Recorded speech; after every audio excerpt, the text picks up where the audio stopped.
अम्मी को 10 साल हो गए। राइट साइड पे फालिज अटैक हुआ था तो बिल्कुल ही साइड काम करनी छोड़ गई थी।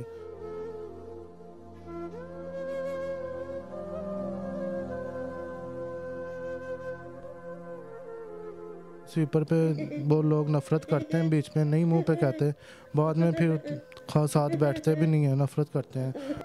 अब कोई दे देता तो खा लेते हैं, कभी किससे मांगता कभी कोई नहीं देता। अस्सलाम वालेकुम, मैं हूँ रेहान हैदर और आप देख रहे हैं डिजिटल रंग। नाज़रीन, आपने मोहब्बत की बहुत सी कहानियाँ सुन रखी होंगी, लेकिन आज एक माँ और बेटे की मोहब्बत की लाजवाल दास्तान आपको सुनाने जा रहे हैं। मेरे साथ मौजूद हैं काशिफ़ और उनकी वालदा।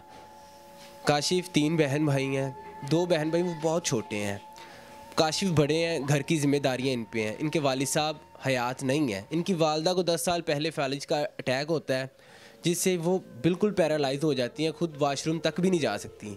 तमाम काम काशिफ़ करते हैं, एक कमरे के घर में रहते हैं, वो भी रेंट पे है। किस तरह से सारे मामलात मैनेज हो रहे हैं, आइए जानते हैं इन्हीं की ज़ुबानी। अस्सलाम वालेकुम। वालेकुम सलाम। काशिफ़, कैसे हैं आप? अल्हम्दुलिल्लाह, आप कैसे हैं? मुझे बताइएगा, माँ जी को क्या हुआ था? अम्मी को 10 साल हो गए। राइट साइड पे फालिज अटैक हुआ था तो बिल्कुल ही साइड काम करनी छोड़ गई थी। बीच में मालिश वगैरह मेडिसिन देते रहे तो थोड़ी बेहतर हुई थी, इतनी नहीं हुई थी, चल लेती थी। अब जो है 4 महीने हो गए हैं, फालिज का अटैक दूसरी साइड पे भी हो गया हुआ है।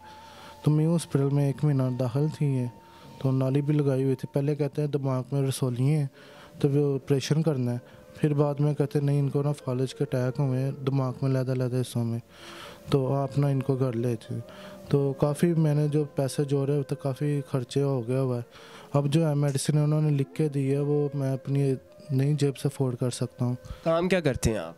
काम मैं स्वीपर का करता था, अब 4 महीने हो गए नहीं मैं जा रहा हूँ। 10,000 रुपये सैलरी थी। तो कैसे मैनेज होता? आपने बताया कि ये जिस कमरे में आप रहते हैं ये भी रेंट का है। हाँ जी, ये भी 8,000 रुपये किराया। अभी ये भी कह रहे हैं भाई निकल जाए, आप हमें किराया नहीं दे रहे हो। अब कोई दे देता तो खा लेते हैं, कभी किससे मांगता कभी कोई नहीं देता, फिर बैठे रहते हैं। पैम्पर रोज़ाना के 5-6 लग जाते हैं, 80-100 रुपये का पैम्पर है वो। तो माँ जी को टॉयलेट भी आप ही लेके जाते हैं, या सारा कुछ आप ही करते हैं? हाँ जी, मुझे खुद करना पड़ता है। काम पे जाता हूँ, पीछे तबीयत ख़राब हो जाती है। वाकई मैं 2 दिन काम पे गया हूँ, पीछे तबीयत ख़राब हो गई थी इनकी। इस वजह से आप काम नहीं कर रहे? काम नहीं कर रहा हूँ इसी वजह से कि पीछे अम्मी के पास कोई भी नहीं होता, बड़ी मजबूरी है। अब मैं क्या करूँ, जॉब नहीं है अब मेरे पास। तो आपने जॉब की तलाश नहीं की? जॉब की तलाश करते हैं, कहते हैं पढ़े लिखे को जॉब देते हैं, ऐसे नहीं देते भैया, आप चले जाएँ कोई और काम कर लें। कितने बहन भाई हैं आप? जी मैं बड़ा हूँ, बाकी 2 छोटे, बहुत ही छोटे हैं। वो भी नहीं काम कर सकते अभी। वो भी कहते हैं पढ़ना चाहते हैं, वो पैसे नहीं है हमारे पास इतने।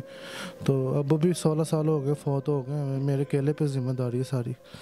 अगर आपको कोई जॉब पे लगवा दिया जाए तो आप मैनेज कर लेंगे? हाँ जी, मेहरबानी होगी उससे, क्योंकि स्वीपर पे वो लोग नफ़रत करते हैं, बीच में नहीं मुंह पे कहते, बाद में फिर साथ बैठते भी नहीं है, नफ़रत करते हैं। और ऊपर से 10,000 रुपये सैलरी नहीं गुजारा होता, 8,000 रुपये मैंने किराया देना होता है, फिर ऊपर से काम पे भी जाना होता है, उधर आने जाने का रिक्शे का किराया भी होता है। तो ऐसे रोती रहती हैं ये माँ जी को क्या हुआ है? ये ऐसे ही रोती रहती, सर रात नहीं सोती। अभी मेडिसिन नहीं ना दे रहे इनको, बहुत महंगी है, मैं नहीं कर रहा। कितने पैसे लगते हैं मेडिसिन पे? मेडिसिन जो इन्होंने लिख के दी है वो 3500 रुपये की आती है। कितने दिनों की? थोड़े दिनों के लिए, महीने की तो ज़्यादा ही है। ऊपर से बीच में इन्होंने कहा टीके वगैरह भी लगवाने, वो भी इतने महंगे हैं, पता नहीं कौन से, मैं पता नहीं क्या नाम है। डॉक्टर्स ने बताया कि इनका इलाज पॉसिबल है कि नहीं? डॉक्टर ने तो कहा है कि आप ले जाएँ, मेडिसिन खिलाएं, फिर लेके आना, फिर हम आगे रेफ़र करेंगे, तो आप पैसे भी मैनेज कर लें। उनको बताया था हमारे पास पैसे नहीं हैं, तो अभी तक तो कुछ भी नहीं है हमारे पास। अभी तो मेडिसिन शुरू नहीं की, बीच में 1-2 दफ़ा की है, फिर रुक गए पैसे की वजह से। नाजरीन, आपने काशिफ़ की तमाम बातें सुनी।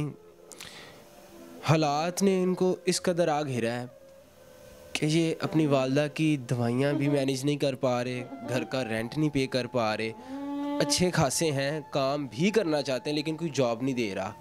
जो जॉब करते थे उन्होंने भी निकाल दिया। अगर कोई मुखय्यर हजरात इनकी हेल्प करना चाहें ताकि ये अपनी वालदा की एटलीस्ट इलाज ना सही दवाइयाँ तो मैनेज कर लें, तो आप इस नंबर पर रब्ता कर सकते हैं। अगर आपके पास भी कोई ऐसी स्टोरी है तो हमसे रब्ता करें, हम आपकी स्टोरी भी कवर करने आएंगे। इसी के साथ मुझे दीजिएगा इजाज़त। अल्लाह हाफ़िज़।